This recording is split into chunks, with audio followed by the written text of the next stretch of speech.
Hi, good afternoon. My name is Erica Parker, and today I will be showing you ways on how to gain financial success. There are many ways that you can expand your profits, save for the long term, and budget accordingly. And today I would like to guide you through these steps. Did you know that according to the U.S. Census Bureau, that a family of with 47,000 a year is considered low income or at a poverty rate? That's about one third of our population. I'm going to start with you with a quote from Epictetus that states, "Wealth consists not in having great possessions, but in having few wants." With that being said, I would also like to share with you a little bit of my background. I grew up in the west side of Birmingham in a three-bedroom house with five other people. We survived off my grandfather's Social Security check, food stamps, and a single income from my mother. My sister and I were taught to live life as if you had no one to ask for help.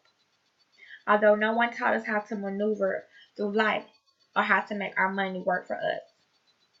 Financial success doesn't come from inheritance. It's obtained through knowledge. And after self-discipline, guidance, and research, I've reached savings goals, survived through life without any type of government assistance, and I've also started investing as well. Becoming financially stable may seem impractical for some, but following these simple steps will make the process seem more attainable and lead you into a future of financial security. Do you know how to make a dollar out of 15 cents? Today, I will inform you on how to successfully budget, invest, and save for long term. We're first going to start off with ways that you can expand your revenue. One of the biggest ways that you can expand your revenue is to bring in more profits. The best profit to bring in is ones that's going to cost you less. You always want your debt to income ratio to be lower.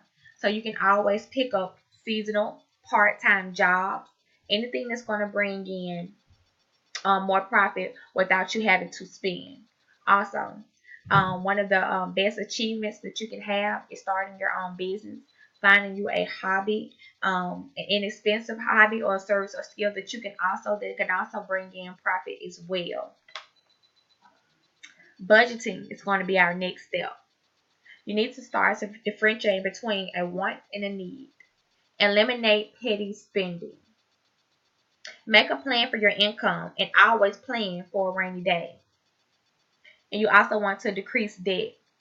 The profits that you're getting from that seasonal job or from that service or skill that you will start, use that extra income to pay off loans or to pay off interest. That way you get your debt down and your income is increased as well. When you make a plan for your income, one way that works best for me is I always write out my goals for my paychecks. So that way you cut down on frivolous spending. You make a plan for what you're going to spend so you already know ahead of time. You also want to make sure that you're constantly putting money into a savings. Another thing that works great for me is to separate your accounts. You should have an account for your everyday spending. You should have an account for maybe your food and that things that you actually going to do daily, maybe like food, gas, snacks, things that you're constantly spending on. That way you can also budget that down as well because you're actually watching your spending that way. You also have a savings account for extreme emergencies, and then you also have a savings account that you might be wanting to splurge on yourself. But that way you also watch how you splurge on yourself, because by putting money into these accounts bi-weekly, you're able to monitor them better. Financial peace isn't the acquisition of stuff. It's learning to live on less than what you make so you can give money back and have money to invest. You can't win until you do this. This is another powerful quote from Dave Ramsey that I got off of Forbes.com. And investing is a great way to also start to bring in profits. What you want to do first is decide which type of investments are right for you based on the return rates. You want to make an investment plan based on how much you are willing to invest and how long. Become knowledgeable on stocks and bonds. One great website that works great for me is Investopedia. They show you different investments, which rates work best for you, and how long these rates last. An investment in knowledge pays the best interest by Benjamin Franklin. You want to learn how to save for the long term. That's a big step in the financial freedom steps, because we always have unexpected finances to come in, and you never want to grab that money from a savings account, a long savings account, because once you start getting money out of that savings account, it just dwindles down. So that's one of the biggest reasons why I say separate your checking accounts, separate your accounts, so that you can monitor your spending and so that you won't overspend. But saving for the long term is a big goal, because you have to think about your retirement plans. And you definitely don't want to ever dip into your 401k plans. You want to switch to a high yield savings account. Online banks don't have branches, so they generally have lower fees and lower interest rates. You want to look for a high yield checking account or join a credit union, because their fees are less as well. That's another way that you can start saving. And set up a CD ladder. Put into several CDs with different term lengths.